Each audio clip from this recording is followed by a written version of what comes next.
चलो अब ध्यान देना।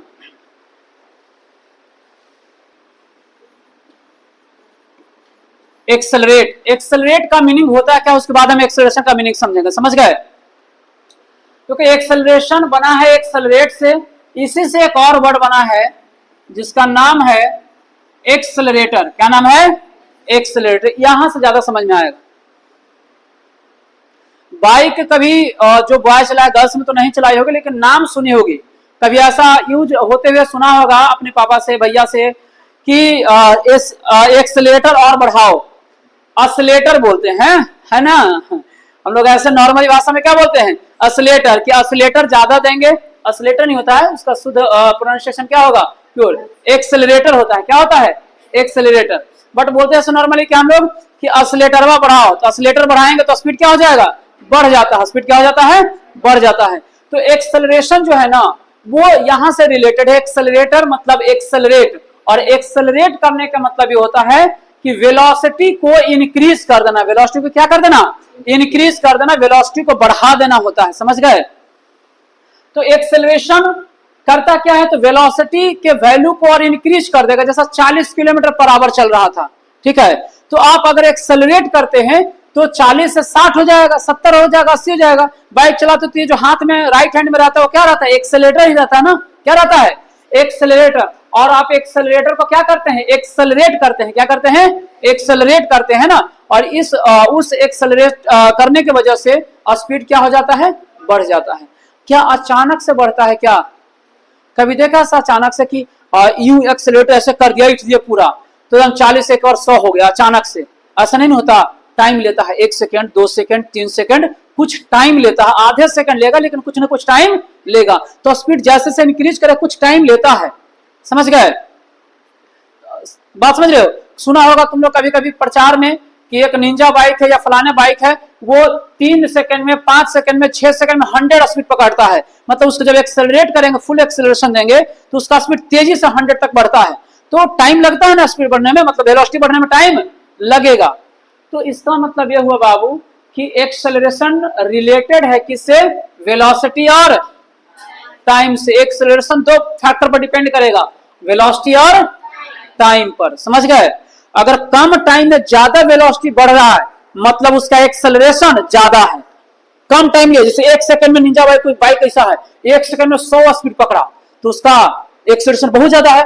और एक वो है पैशन प्रो, ठीक है, या हीरो होंडा है, ठीक है, हीरो स्प्लेंडर है, उसको ऐठ दिए जोर से, पूरा पूरा फुल दे दिए, वो धीरे धीरे धीरे धीरे 10, 15, 20 सेकेंड में 60, 70 का स्पीड पकड़ेगा। 100 तो जल्दी पकड़ता ही नहीं है ना। तो उसका एक्सेलरेशन कम है। उसका एक्सेलरेशन क्या क्या है? कम है। तो स्प्लेंडर बाइक का एक्सेलरेशन क्या है?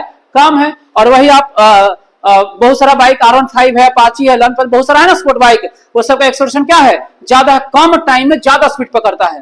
तो एक्सेलरेशन रिलेटेड है स्पीड, मतलब वेलोसिटी, स्पीड बोले कभी वेलोसिटी बोलेंगे, ज्यादा दिक्कत नहीं ना, बस उसमें डायरेक्शन होता है ना fix.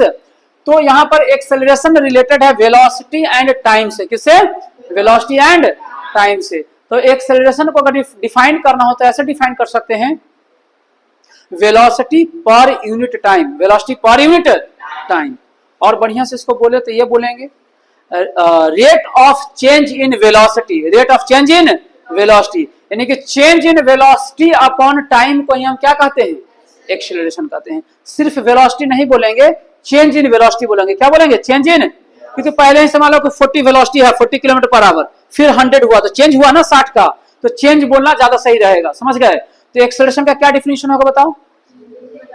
Change in velocity per unit, change in velocity per unit time is known as acceleration, is known as acceleration. तो डिफिनेशन यहां हम लिखेंगे तो क्या लिखेंगे जरा बताओ, बोलो क्या लिखेंगे?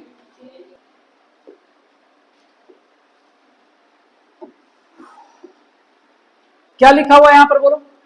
चेंज इन वेलोसिटी, मतलब वेलोसिटी में जो चेंज होगा पर यूनिट टाइम, मतलब नीचे में टाइम रहेगा, उसी को हम क्या कहेंगे? एक्सेलरेशन कहेंगे। इसी का दूसरा मीनिंग क्या होता है? The rate of change in velocity. तो रेट का मीनिंग समझना यहां पर होता क्या है? रेट का मीनिंग होता है हमेशा पर यूनिट टाइम, समझ गए, पर यूनिट टाइम। ये रेट वर्ड जो है ना वो बहुत बार यूज किया जाएगा, समझ गए ना। क्लास 10th में जाओगे, 11th 12th कहीं पर भी मैथ, फिजिक्स और केमिस्ट्री ये तीनों सब्जेक्ट में रेट वर्ड यूज किया जाता है, समझ गए। तो हायर क्लासेस में जब जाओगे कहीं पर भी जाओगे तो रेट जहां पर भी लिखा हुआ रहेगा तो उसका मीनिंग क्या समझोगे बताओ, पर यूनिट टाइम। पर यूनिट टाइम को ही हम रेट कहते हैं, समझ गए। तो किसका पर यूनिट टाइम रहेगा, तो जिसका रेट रहेगा, किसका रेट है बताओ, चेंज इन वेलोसिटी का, चेंज इन वेलोसिटी का। तो चेंज इन वेलोसिटी का जो रेट है उसी को हम क्या कहते हैं बताओ, एक्सेलरेशन कहते हैं। तो इस ख्याल से यहां पर जो एक्सेलरेशन का जो फॉर्मूला बनेगा वो क्या हो जाएगा बताओ। तो कहोगे सर जी एक्सेलरेशन है क्या, रेट है, किसका रेट है सर, तो चेंज इन वेलोसिटी का है। तो हम यहां लिखेंगे चेंज इन वेलोसिटी, और रेट के मतलब तो अपॉन टाइम होता है ना, पर यूनिट टाइम। तो बटा में हो जाएगा यहाँ पर टाइम। तो पर यूनिट टाइम मतलब बटा में टाइम किसका होगा, जिसका रेट होगा। तो रेट किसका है, चेंज इन, तो change in velocity upon he time रहेगा। बात समझ में आ रहा है, change in velocity upon time रहेगा। तो एक्सेलरेशन का यहाँ से एक फॉर्मूला इस तरह से हम लैंग्वेज में लिख सकते हैं, मैथमेटिकली और लिखेंगे अलग शॉर्ट फॉर्म में। तो एक्सेलरेशन का फॉर्मूला क्या हो जाएगा बताओ, change in velocity upon time, ऐसे लिख सकते हैं ना। डिफिनीशन के अकॉर्डिंग दोनों डिफिनीशन एक ही बात बता रहा है ना हमें, change in velocity per unit time बोलो या the rate of change in velocity. ये थोड़ा सा ज्यादा स्टैंडर्ड टाइप का लग रहा है, अच्छा लग रहा है, तो ये डिफिनीशन याद रखना। The rate of change in velocity is known as acceleration, ठीक है। Means what, acceleration is equal to change in velocity upon time. Short में देखो क्या लिखेंगे, एक्सेलरेशन को ए लिखते हैं शॉर्ट में, ठीक है, और वेलोसिटी को भी से ना, वेलोसिटी को किससे, लेकिन यहां पर सिर्फ वेलोसिटी नहीं लिखा हुआ, चेंज लिखा हुआ है ना। तो चेंज का मतलब होता है फाइनल माइनस इनिशियल, क्या होता है, फाइनल माइनस। जैसे मान लीजिए अभी आपके पास 80 रुपया है, ठीक, ऐसा मानते हैं, सपोज पैकेट में 80 रुपया है, और कल होकर आपके पास 500 रुपया हो गया, तो कितना का चेंजिंग हुआ बताओ, 420। कैसे निकाला, माइनस करना पड़ा। तो यहां पर क्या है, चेंज ही है ना, किसका चेंज है, वहां पर मनी का चेंज हो रहा था, यहां पर किसका चेंज हो रहा है, वेलोसिटी का। तो क्या करोगे, तो final velocity minus initial velocity कर दोगे, यही होता चेंज का मतलब। तो मनी का चेंज किया 500 माइनस 80 रुपया, 420 आया। ठीक इसी तरह से वेलोसिटी का करना होगा, तो final velocity minus initial velocity, ठीक है। तो यहां पर क्या लिखोगे बताओ, final velocity minus initial velocity upon time लिखा हुआ है ना। और इसको सोल्व करते हैं, ध्यान देना। फाइनल वेलोसिटी दोनों जगह तो वेलोसिटी है, लेकिन दोनों में अलग अलग, एक फाइनल है दूसरा इनिशियल है। स्टार्टिंग वाला वेलोसिटी इधर है और बाद का वेलोसिटी ये है। तो यहाँ पर जो भी रिप्रेजेंटेशन है बुक में वो ये कहा गया कि फाइनल वेलोसिटी को v से कर लीजिए और इनिशियल वेलोसिटी को u से कर लीजिए, ठीक ना। तो अगर कहीं पर भी अभी के बाद कहीं पर भी फिजिक्स में u लिखा हुआ है क्लास 9th के कोई भी क्वेश्चन में, तो क्या समझोगे, इनिशियल वेलोसिटी समझना है, और v लिखा हुआ है तो फाइनल वेलोसिटी समझोगे। कोई प्रॉब्लम, ओके। और टाइम को शॉर्ट में क्या लिखते हैं, t।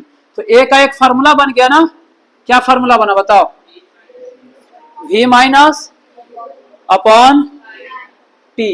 v क्या है, u t टाइम। फाइनल मतलब लास्ट वाला है ना, इनिशियल मतलब स्टार्टिंग वाला वेलोसिटी, जो भी पार्टिकल कार मूव कर रहा है ना उसका इनिशियल या फाइनल है, बटा में टाइम लगा, जितना टाइम लगेगा चेंज करने में, ठीक है। लिखिए, तो एक्सेलरेशन कैलकुलेट करने के लिए कहेगा तो क्या क्या हमें पता होना चाहिए बताओ, फाइनल, इनिशियल और टाइम। कॉन्सेप्ट बताते हैं अभी कि फाइनल और इनिशियल को कैसे हम लोग पहचानते हैं, समझ गए। क्योंकि दोनों तो वेलोसिटी ही रहेगा क्वेश्चन में, एक रहेगा फाइनल दूसरा रहेगा इनिशियल, और फिर बाकी टाइम तो दिया हुआ रहेगा सेकंड में, आवर में, मिनट में, तो कैलकुलेट कर लेते हैं।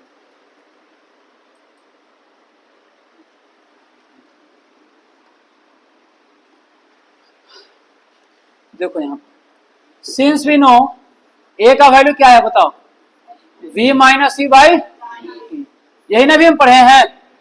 तो बताइए तो इसका यूनिट वगैरह क्या हो जाएगा बताओ,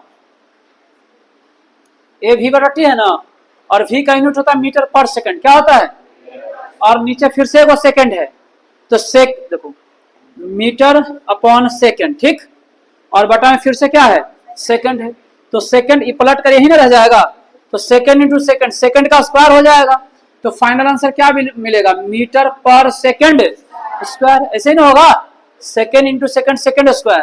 तो बताओ तो इसका किसका यूनिट है, एक्सेलरेशन का ना, किसका बन रहा है, तो हम लिखेंगे इट्स मतलब कौन, acceleration, its SI unit is metre per second square. इस तरह से बुक में रहेगा और ये इस तरह से भी रहेगा, माइनस रहेगा ऊपर में, अगर ये बट्टा का सिंबल हटाएंगे ना तो यहाँ पर ऊपर जब जाएगा तो प्लस पावर है, तब जाएगा तो क्या हो जाएगा, माइनस हो जाएगा, तो इसको भी वही पढ़ेंगे, metre per second square, minus को पर पढ़ते हैं तो मीटर पर सेकंड स्क्वायर, कोई दिक्कत। अच्छा एक ऐसा क्वांटिटी हो जाएगा तो it is a vector quantity, कैसा क्वांटिटी होगा, वेलोसिटी वेक्टर है ना जी, वेलोसिटी वेक्टर, तो एक्सेलरेशन भी कैसा होगा, वेक्टर ही होगा। ठीक है लिखिए, इतना लिखिए।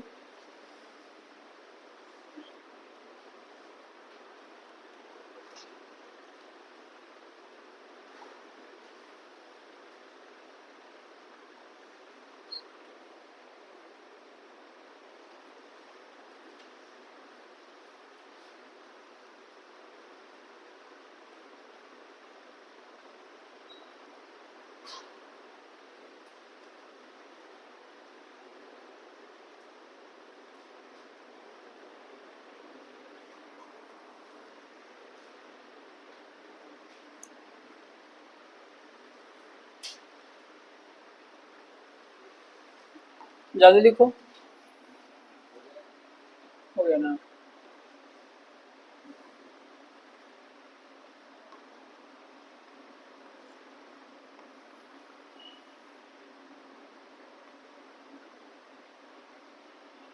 लास्ट में रिवीजन करवाने के लिए जाएगा। चलिए देखिएगा यहाँ पे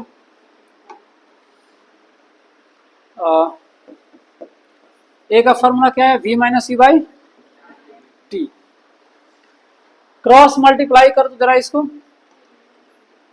क्या बनेगा बताओ, क्रॉस मल्टीप्लाई कीजिए, ए में से बाई वन लिख सकते हैं ना, तो वन से मल्टीप्लाई करो तो क्या मिलेगा बताओ, इस तरफ क्या मिलेगा, माइनस यू को उस तरफ भेज दो तो प्लस यू हो जाएगा ना, यहाँ पर क्या लिखा जाएगा, प्लस यू, लेकिन यू को थोड़ा पहले ही लिखेंगे तो हो जाएगा यू प्लस 80, कोई दिक्कत, यू प्लस 80। तो एक फार्मूला, एक नया से इसी फार्मूला का दूसरा फॉर्म दिखाई दे रहा है ना, v is equal to u plus 80, और ये जो इक्वेशन दिखाई दे रहा है, इक्वेशन है ना ये जो इक्वेशन दिखाई दे रहा है, इस इक्वेशन को बोलते हैं फर्स्ट इक्वेशन ऑफ मोशन, समझ गए। इस इक्वेशन का एक स्पेशल नाम है, क्या नाम है बताओ, फर्स्ट इक्वेशन ऑफ। तो कहीं पर भी बुक के एग्जाम, सॉरी स्कूल के एग्जाम में अगर ये बोले कि right the first equation of motion, तो आप ये फॉर्मूला नहीं लिखोगे ऊपर वाला, नीचे वाला लिखोगे, ये वाला लिखो, क्या लिखोगे, v is equal to u plus 80, this equation is known as first equation of motion. Motion में टोटल 3 इक्वेशंस हैं, कितने इक्वेशन हैं, 3, तो ये उसमें से फर्स्ट है, सेकेंड और थर्ड आगे हम लोग को पढ़ना है। तो first equation of motion acceleration के फार्मूला पर बेस्ड है, जो कि क्या मिलता है हमें, v is equal to u plus, और डेरिवेशन अगर इसका करना हो तो काफी सिंपल है, एक्सेलरेशन का फार्मूला से 2 लाइन में आंसर आ जा रहा है ना, एक्सेलरेशन का फार्मूला लिखो, क्रॉस मल्टीप्लाई करो तो फर्स्ट इक्वेशन ऑफ मोशन आ जाता है। यहाँ पर जो फर्स्ट इक्वेशन ऑफ मोशन में जो दिख रहा है v क्या है बताओ, final velocity, final velocity, u क्या है, इनिशियल वेलोसिटी, ठीक है। ए क्या है यहाँ पर, ये क्या है, एक्सेलरेशन है। एक्सेलरेशन को शॉर्ट में ऐसे भी हम लोग लिखते हैं, बुक में भी इस तरह से लिखा हुआ रहेगा, ए डबल सी, ऊपर में एन रहेगा। तो क्या सब पढ़ेंगे हम लोग? एक्सेलरेशन पढ़ेंगे। और टी क्या है यहाँ पर बताओ? टाइम। ठीक है, अब सुनिए, अभी लिखना नहीं, सुनो। फर्स्ट इक्वेशन ऑफ मोशन पर, जैसे 3 ही इक्वेशन है, वही 3 इक्वेशन पर जितने भी क्वेश्चन हम लोग करेंगे, जितने बुक में लगभग 200-250 क्वेश्चन, 200 क्वेश्चन के आसपास होगा, 150 क्वेश्चन, हम आपको 100 को करवाएंगे। तो जितने भी क्वेश्चन करेंगे हम लोग, अब वो सब 3 ही इक्वेशन पर बेस्ड होगा। ठीक है, फर्स्ट पढ़ रहे हैं, 2 इक्वेशन और रहेगा। तो फर्स्ट इक्वेशन से कुछ कुछ बात सीखते चलते हैं हम लोग। ठीक है, फिर कुछ बात और आगे सिखाएंगे, सेकंड में सिखाएंगे, थर्ड में सिखाएंगे, और कुछ इक्वेशन आपको हम एक्स्ट्रा भी बताएंगे जो इक्वेशन मोशन से हटकर है। ठीक है, उस पर भी क्वेश्चन बनता है। तो देखिएगा ध्यान से, यहाँ पर समझने वाली बात, यहाँ पर 3-4 चीज है। एक है फाइनल वेलोसिटी, दूसरा क्या है? इनिशियल, तीसरा है एक्सेलरेशन। टाइम समझने की जरूरत नहीं है, क्वेश्चन में टाइम गिवन होता है, समझ गए ना। और टाइम नहीं दिया होता, क्लियर बोलता है आपको फाइंड टाइम, है ना। या तो दिया हुआ है, तो दिया हुआ रहेगा तो उसमें क्या है, सेकंड में, आवर में, मिनट में कुछ दिया हुआ रहेगा, तो समझ लेंगे कि टाइम ही है। वो यूनिट से पकड़ लेते हैं ना कि टाइम है, समझ गए। लेकिन ज्यादा दिक्कत किसमें होता है? यहाँ पर वी में, यू में, और किसमें? ए में। तो यहाँ इधर से हम चलते हैं, पहले यू से ये समझते हैं इसको कि ए कैसे पकड़ेंगे क्वेश्चन में।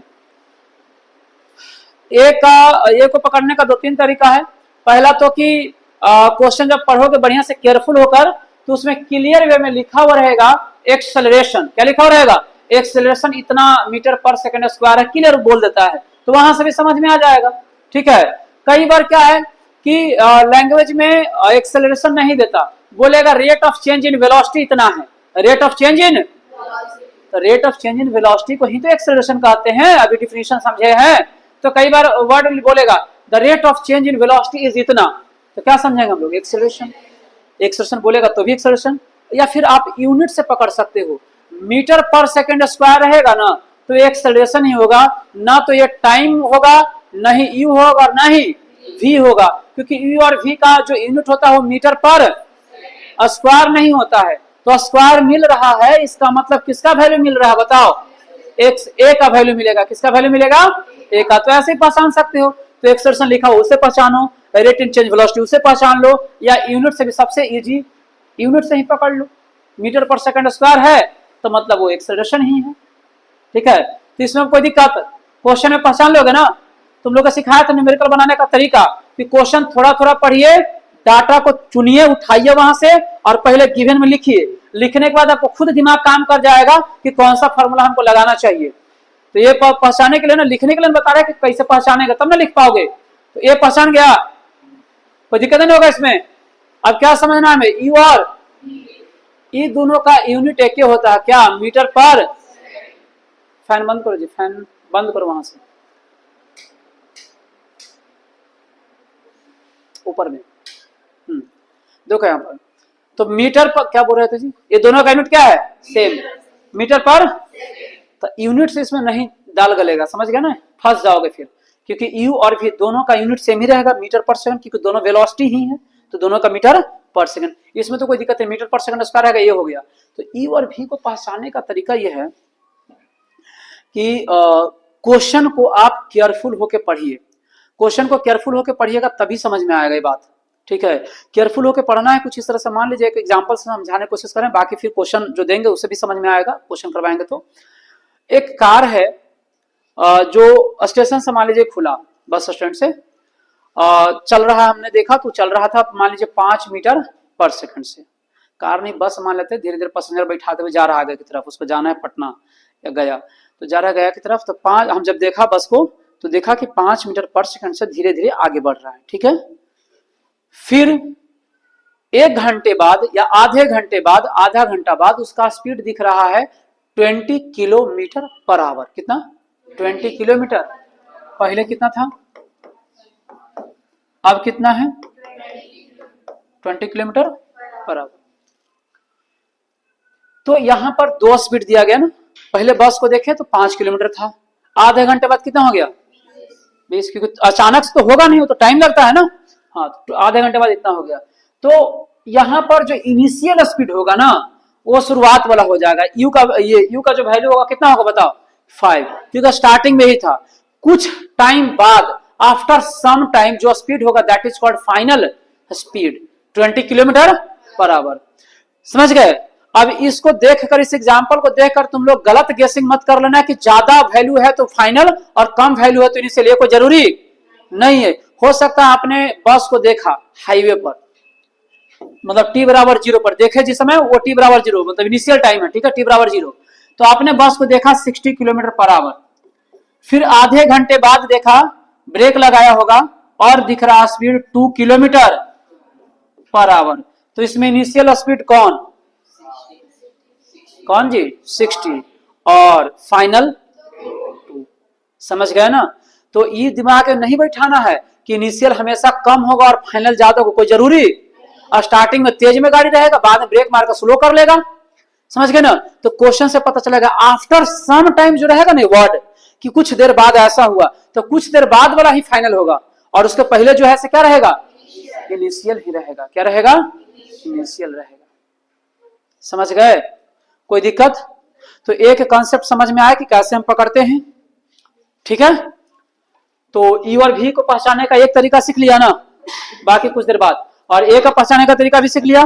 टाइम में तो कोई समस्या नहीं है, उसमें आवर सेकंड ये सब रहेगा तो पकड़ लेंगे, ठीक है? अब लिखिए ये वाला बात, यहाँ पर फॉर्मूला लिखिए, क्वेश्चन देंगे बनाने के लिए। यहाँ पर फिर भी अभी भी और यू के रिलेटेड दो एक ही कॉन्सेप्ट सिखाए हैं ना, कि वो आपको लैंग्वेज बता देगा कि कौन यू है और कौन वी है, आपको समझना पड़ेगा। आफ्टर सम टाइम की बात हो तो वो फाइनल हो जाएगा, और उसके पहले जो भी दिया हुआ रहेगा वो क्या कर रहेगा, इनिशियल ही रहेगा, ठीक है? एक और तरीका है इसको समझने का, सब नोट से हम लोग समझेंगे, पहले समझा देते, कुछ रफ कैलकुलेशन करते फिर लिखवा देंगे। सुनो, यू और वी को समझने का तरीका यह है कि कहीं पर भी क्वेश्चन में स्टार्ट वर्ड लिखा हुआ है या फिर स्टार्टिंग फ्रॉम रेस्ट लिखा हुआ है, ठीक है? स्टार्ट या फिर स्टार्टिंग फ्रॉम रेस्ट, पूरे क्वेश्चन में शुरू में भी लिख सकता है, लास्ट में भी लिखा हुआ रहेगा, बीच में कहीं पर भी रह सकता है। समझ गए? ऐसे ज्यादातर क्वेश्चन में बुक में तो स्टार्टिंग में ही लिखा हुआ रहता है, लेकिन कुछ क्वेश्चन में आपको बीच में मिलेगा, लास्ट मिलेगा, कहीं पर भी ये वर्ड यूज किया हुआ है स्टार्टिंग फ्रॉम रेस्ट। तो आप अपने तरफ से जब गिवन में जो डाटा लिखते हो ना, उसमें यू का वैल्यू 0 ले लेना। कितना ले लोगे? कब लोगे ऐसा? जब स्टार्टिंग फ्रॉम रेस्ट, यानी कि स्टार्ट वाला जो वर्ड रहेगा तब। स्टार्ट जो वर्ड है ना, कि a car starting from rest, a car starts from rest, ऐसा कुछ भी start from rest, starting from rest start रहे तो यू का वैल्यू खुद से कैलकुलेशन में कितना ले लेना है, 0 ले लेना है। तो क्वेश्चन जब और आगे पढ़ोगे तो उसमें जो भी किलोमीटर पर आवर में या मीटर पर सेकंड में जो स्पीड दिया हो रहेगा उसके बाद, मतलब क्वेश्चन में एक ही जगह दिया हो रहेगा, फिर इसके बाद तो वो जो स्पीड होगा वो कंफर्म है कि कौन सा स्पीड रहेगा, फाइनल ही रहेगा। अरे भैया एक ले चुके हैं u0, तो बाद में जो कुछ भी अगर दिया हुआ स्पीड से रिलेटेड तो फाइनल ही होने वाला है ना, क्योंकि दो ही स्पीड है ना, इनिशियल एंड यू, तो हम 0 ले चुके हैं, तो जो रहेगा वो कंफर्म है क्या होगा। तो ये भी पहचानने का एक तरीका हुआ नहीं। और ये बहुत बड़ा चीज है कि आप जब स्टार्टिंग फ्रॉम रेस्ट है तो यू का वैल्यू कितना लोगे, 0, को डाटा भी आपको मिल जाएगा, और फिर अगला में जो भी रहेगा भी ही रहेगा। दूसरा तरीका ये है, दूसरा तरीका सुनो, एक ये हो गया, और दूसरा कहीं पर भी ये रहे कि कार स्टॉप, मतलब रुक रहा है, कार रुका, चाहे जैसे रुका, धक्का मार दिया, दीवार में रुक गया, ब्रेक लगाकर रोक दिया, जैसे रोक दिया, समझ गए, उसके रीजन पर नहीं जाना है। अगर कार रुकता है, व्हीकल रुकता है, कुछ भी कोई मूविंग ऑब्जेक्ट अगर रुक जाता है तो यहां पर आप v का वैल्यू क्या लोगे, 0 लोगे। एक डाटा यहां से कंप्लीट है, v 0 ले लेना है, अपने से ले लेना है, क्वेश्चन में नहीं बोलेगा कि आप v 0 लेकर बनाओ, नहीं, खुद से लेना है। तो अगर कार, व्हीकल्स, कोई भी मूविंग ऑब्जेक्ट स्टॉप करता है तो जब लिखोगे कैलकुलेशन में तो v का वैल्यू कितना लोगे, तो यानी कि जिस स्पीड से वो मूव कर रहा था स्टार्टिंग में, जो भी स्पीड था स्टार्टिंग में, वो कौन सा स्पीड है, u, इनिशियल ही, क्योंकि v तो 0 ले चुके हैं, दोबारा v नहीं ले सकते अब, तो जो भी रहेगा स्पीड कौन सा स्पीड रहेगा, इनिशियल ही रहेगा। तो दो तरीका यहाँ सीखा ना, देखो तो लैंग्वेज से समझ में आया, आफ्टर सम टाइम तो रहेगा वैसे, शुरू वाला इनिशियल, बाद वाला फाइनल। यहां से सीखा कि रेस्ट रहेगा तो u0, बाद वाला v, और स्टॉपिंग रहेगा तो v0, और जिस स्पीड से चलेगा वो क्या कहलाएगा, u कहलाएगा। इधर ध्यान देना। सोच रहा था, इसी पर सोच रहा था ना। देखो हाँ भी बोलेगा वो, नींद आ रहा तो उसको कहेगा कि हाँ। तो लालू यादव हमेशा कहता, लालू यादव एक डायलॉग को हमको हमेशा याद है। लालू यादव बिहार के मुख्यमंत्री पहले रह चुके हैं, नाम जानते हो ना तुम लोग। हाँ, वो उनका एक डायलॉग बहुत अच्छा लगता है कि इस केस में जैसे सो रहा है ना, ये वाला जब भी जिसको सोते हुए देखते तो उनका डायलॉग याद आ जाता है। एक बार संसद में सो गए थे वो, सब बढ़िया, जब मीटिंग चल रहा था बढ़िया, ठीक है, अच्छा बात पर डिस्कशन चल रहा था, संसद में चलता है ना सब सांसद का, तो सो गए थे। तो इनको से मीडिया वाला पूछा कि भाई आप सो गए थे, पूरा संसद में सब इतना गंभीर बात पर, मुद्दा पर चला था। बक बुड़बक, हम सो रहे थे, हम चिंतन का मनन कर रहे थे कि सब जो बात कर रहा है उसका फाइनल रिजल्ट क्या होगा। आंख बंद करके ही मनन होता है, आंख खोल के मनन होता है, एकदम बुड़बके का है। ये कहलाता है प्रेजेंस ऑफ माइंड, है ना, समझ गए। एक्चुअल में सो ही रहे थे वो समझ गए ना। लेकिन अब बोलना है तो क्या बोलना है, तो एकदम सटीक बात बोले। वो जैसे वो मनन कर रहा था कि क्या चौथा क्या मेथड होगा जिससे कि हम यू और भी पहचाने। तीन को तो सर बता ही दिए, वो चौथा का खोज में लगा हुआ था आंख बंद करके। तो समझ गए ना यहाँ पे। तो तीन तरह से हम देख सकते हैं, एक लैंग्वेज से, बाकी फिर स्टार्टिंग वाला से u0 तो भी ही बचेगा, और स्टॉप रहेगा तो v0, तो बाकी जो रहेगा वो u ही रहेगा, ठीक है। अच्छा एक चीज और, ए को लेकर एक बार दिक्कत होगा कहीं ना कहीं। मीटर पर सेकंड स्क्वायर है तब तो कोई दिक्कत है नहीं, वो तो पकड़ लेते हैं हम लोग, हाँ ठीक है, यूनिट से पकड़ लेते हैं।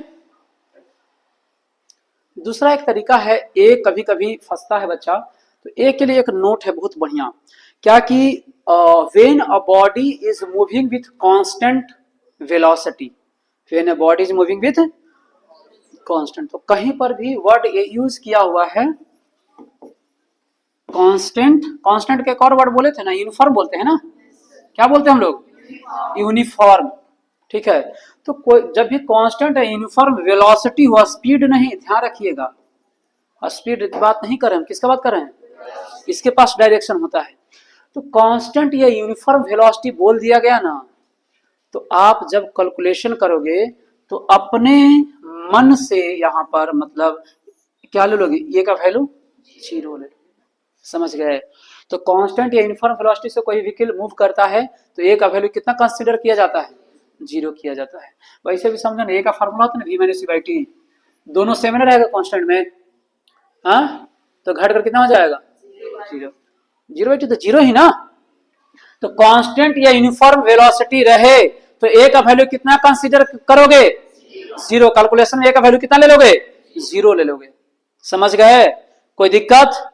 तो यहाँ पर तीन इंपॉर्टेंट बात हम किए हैं कि स्टार्टिंग फ्रॉम रेस्ट रहते u0, क्वेश्चन में जो रहेगा बाकी वेलोसिटी वो फाइनल ही रहेगा, और स्टॉपिंग रहेगा तो v0, तो u भी बचेगा, और अगर कांस्टेंट या यूनिफॉर्म वेलोसिटी रहे तो a 0 ले लेना है, ठीक है। तो तीनों बात को नोट करके लिखो। When a body start from rest,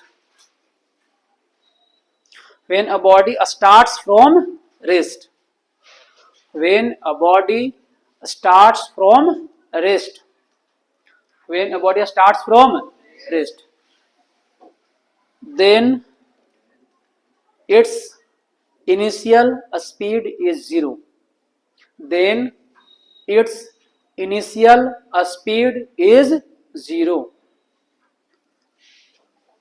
initial speed is 0, हाँ वेलोसिटी, स्पीड हटा दो, स्पीड काट लो, वेलोसिटी लिखो, then its initial velocity is 0, हो गया, initial velocity is 0। Second point लिखो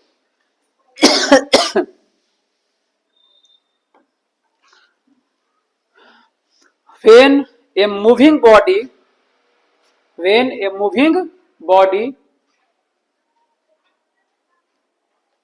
when a moving body is stopped, when a moving body is stopped by applying brakes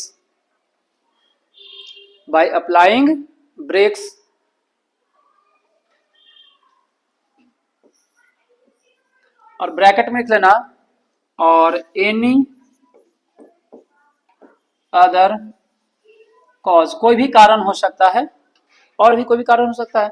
रुकने का सिर्फ ब्रेक ही एक कारण नहीं ना बन सकता है, कोई भी कारण हो सकता है, फ्रिक्शन वगैरह भी वहां पे लगता है या जो भी है, दीवार में टकरा गया, रुक गया। लिखा क्या लिखा, when a moving object, when a moving body is stopped by applying brakes or any other cause, then final velocity is zero. Then final velocity is zero. Then final velocity is zero. Then final velocity is zero. Next, अगला note लिखो। हम बोलते हैं तो तुम लोग सही से लिख लेते हो ना, ठीक है। देखिए, if a body is moving with constant, if a body is moving with constant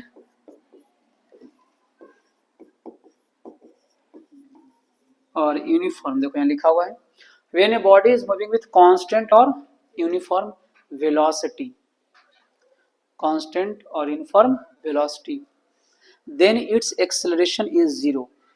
Then its acceleration is zero. Then its acceleration is zero. Zero. लिख लिया। Then its acceleration is zero. मतलब आप अगर बाइक चला रहे हो, ठीक है, और 50 किलोमीटर पर आवर से बाइक चला रहे हो और वही स्पीड लगातार बना हुआ रहे, तो आपको एक्सेलरेट करने, फर्दर एक्सेलरेशन की कोई जरूरत नहीं है, एक्सेलरेशन जीरो रखना पड़ता है। समझ गए? मतलब जितना ऐठ दिया ना, अब उतने पर वैसे ही रोके रहो, उसको इनके मतलब बढ़ाने का जरूरत, एक्सेलरेट करने की अब जरूरत नहीं है अगर स्पीड कांस्टेंट रखना है। तो बाइक ऐसे नहीं चलाते हो तुम लोग, जो चलाता है कि अगर मान लो कि स्पीड हमें कांस्टेंट रखना है तो फिर और ऐठते हैं और एक्सेलरेशन देते हैं, नहीं ना, उतने पर रोके रखते हैं ना, और फिर डाउन करते हैं, निगेटिव ले जाते हैं, उल्टा डायरेक्शन ले जाएंगे तो फिर घटता है स्पीड। लेकिन प्रैक्टिकली ये नहीं देख पाते। हम भी कार चलाते हैं, बाइक चलाते हैं, तो हमने देखा है ये प्रैक्टिकली क्यों नहीं पॉसिबल है, थोड़ा सा दिक्कत होता है, उसका रीजन बता देंगे।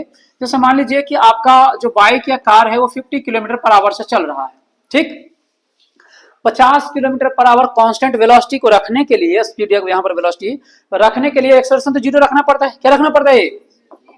मतलब एक्सेलरेटर जो है ना, बाइक या कार में एक्सेलरेटर लगा हुआ रहता है ना, तो उसका एक्सेलरेटर पर कुछ भी दबाना नहीं है, मतलब वैसे ही रहेगा, फिक्स रहेगा। समझ गए? कार में तो है कि प्रेस करोगे, नहीं प्रेस करोगे तो एक्सेलरेशन जीरो हो जाता है, लेकिन बाइक में वैसे पकड़े हुए रखना पड़ता है। समझ गए? तो ए का वैल्यू अगर जीरो करते हैं, कांस्टेंट कर देते हो, वहीं पर रोक देते हो, तो आपका स्पीड कांस्टेंट रहता है, ऐसा फिजिक्स कहता है। लेकिन जब हम प्रैक्टिकल लाइफ में देखते हैं तो होता क्या है कि जब हम एक्सेलरेशन को जीरो कर देते हैं, कार के एक्सेलरेशन को जीरो कर देते हैं, फिर नहीं उसको प्रेस करते हैं, तो होता क्या है कि कुछ ही देर तक यह स्पीड मेंटेन रहता है, उसके बाद फिर क्या होता है, घटना शुरू हो जाता है। ऐसा क्यों होता होगा, ऐसा तुम लोग सोच कर बताओ, फिर तो हम बताएंगे ही। एक्सेलरेशन जीरो रखे तो स्पीड कांस्टेंट रहना चाहिए ना, तो लेकिन कांस्टेंट नहीं रहता है, घटने लगता है। ऐसा देखा होगा तुम लोग, बाइक चलाता होगा तो उतने पर रखले रहेगा ना, फिर भी स्पीड धीरे धीरे डाउन करते जाएगा। ऐसा क्यों होता होगा? ऐसा होता है रोड का फ्रिक्शन, रोड का फ्रिक्शन जो पीछे की तरफ उसको धकेलता है गाड़ी को, ठीक है। जो रोड में फ्रिक्शन है ना बाबू, वो क्या करे, गाड़ी के चक्का को पीछे की तरफ धकेलने की कोशिश करता है, ट्राई करता है, तो अचानक से तो पीछे धकेल नहीं कर सकता, तो धीमे धीमे धीमे धीमे उसका प्रयास जारी रहता है और फाइनली गाड़ी को रोक देता है। समझ गए?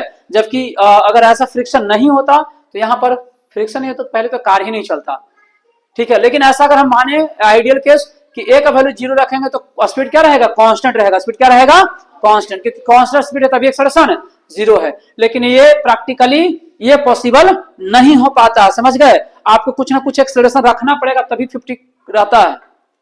समझ गए? साइकिल ही चलाते हो तो एक बार पैडल मार दिया पूरा दम जबरदस्त, ठीक है, स्पीड पकड़ लिया, स्पीड पकड़ लिया ना, एक्सेलरेट किया ना, पैडल मारा तो क्या कर रहा है उसको, एक्सेलरेट कर रहा है, एक्सेलरेट कर दिया, एक्सेलरेशन जीरो कर दिया, पैडल मारना छोड़ दिया। तो स्पीड जो है आपका साइकिल का वो कुछ ही देर तक, एक आध से कुछ ही देर तक लगभग कांस्टेंट रहता है, सेम रहेगा, फिर धीरे धीरे क्या होता है बताओ, घटने लगता है। क्या क्यों ऐसा हो रहा है? तो फ्रिक्शन, पीछे की तरफ लगातार साइकिल को धक्का दे रहा है कि वो रुके रुके, समझ गए, और कंटिन्यू प्रयास से रुक ही जाता है, समझ गए ना। इससे भी हम लोग को सीखना चाहिए कि जो कमजोर स्टूडेंट है ना, वो लगातार प्रयास करेगा तो एक दिन में थोड़ा ना तेज हो जाएगा, टॉपर से आगे हो जाएगा। एक दिन रात भर खूब पढ़ेगा, जो टॉपर पहले से जो 95% ला रहा है, और एक वीक स्टूडेंट है जो नहीं पढ़ता था, तो एक दो दिन खूब पढ़ेगा तो उसका 99 आ जाएगा, नहीं ना आएगा। एक दिन पढ़ लेगा तो क्लास में जो क्वेश्चन मिलेगा बनाने के लिए एक ही दिन में टॉपर हो जाएगा, तुरंत बनाकर दिखाने लगेगा, ऐसा नहीं होगा। फ्रिक्शन से सीखना चाहिए कि वो लगातार प्रयास कर रहा है, समझ गए, और कंटिन्यू प्रयास कर काफी दूर पर जाने के बाद गाड़ी रुकता है। तो आपके साथ भी वैसा ही होगा, लगातार मेहनत करते रहोगे ना तो 6 महीना साल भर बाद उसका रिजल्ट दिखेगा कि आप कहीं और पहुंच गए, समझ गए। जो टॉपर स्टूडेंट है उससे भी आप आगे निकल चुके हैं, क्योंकि टॉपर स्टूडेंट का जनरली घमंड होता है कि हम तो क्लास के टॉपर हैं। तो अगर जो कमजोर स्टूडेंट वो लगातार मेहनत करते रहता है ना, तो उस टॉपर को पता भी नहीं चलता है, और जो कमजोर विद्यार्थी उससे आगे निकल जाता है। और जो वीक स्टूडेंट उसको भी पता नहीं चलेगा कम से कम 6 महीना कि हम तेज हो रहे हैं, समझ गए। जब साल भर गुजरेगा, 8 महीने 10 महीने साल भर गुजरेगा ना, फिर उसको फील अंदर से आने लगेगा कि हम उससे आगे हो गए, समझ गए। और ऐसा ही होता है, तुम लोग स्कूल में देखा होगा, जो भी स्टूडेंट जो मेहनत करता है उसके साथ ऐसा ही होगा। कितना भी कमजोर स्टूडेंट कुछ है ना बाकी से, तो देखो लगातार साल भर मेहनत करो, जो पढ़ा रहे हैं सीखो बढ़िया से, नहीं पता चलता संडे के भी आओ, क्लास में पूछो, क्लास के बाद पूछो, एकदम लगातार एकदम जुझल रहो ओकरा में, पढ़ाई में, और कुछ सोचना ही नहीं, खाना पीना है, खेलना है और पढ़ना है, उसके अलावा कुछ भी दिमाग में नहीं चलना चाहिए, समझ गए। इंस्टा, व्हाट्सएप, फेसबुक ये सब दिमाग में नहीं चलना चाहिए। दोस्त कहाँ बुला रहा है नहीं बुला रहा, उस सब दिमाग में नहीं चलेगा ना, तो साल भर के अंदर तुम्हारे अंदर बदलाव आ जाएगा ये, और बहुत बड़ा बदलाव आएगा। और फिर ऐसा बदलाव आएगा ना कि तुमको पढ़ाई से एकदम प्यार हो जाएगा, समझ गए ना। पढ़ने का खूब मन करेगा, दोस्तों फोन करेगा ना घर पे तो बहाना बना दो, बोले मम्मी कह दो ना कि तबीयत खराब है, अब बोल दो ना कि वही तो गेले खेले, देखो ना वही होगा रोड पे कहीं, ऐसा होगा, तुम्हारा माइंड एकदम चेंज कर जाएगा, समझ गए। तो ऐसा होता है, मेहनत करिएगा तो होगा। तो समझ गए यहाँ पर टॉपिक, कोई दिक्कत? ठीक है।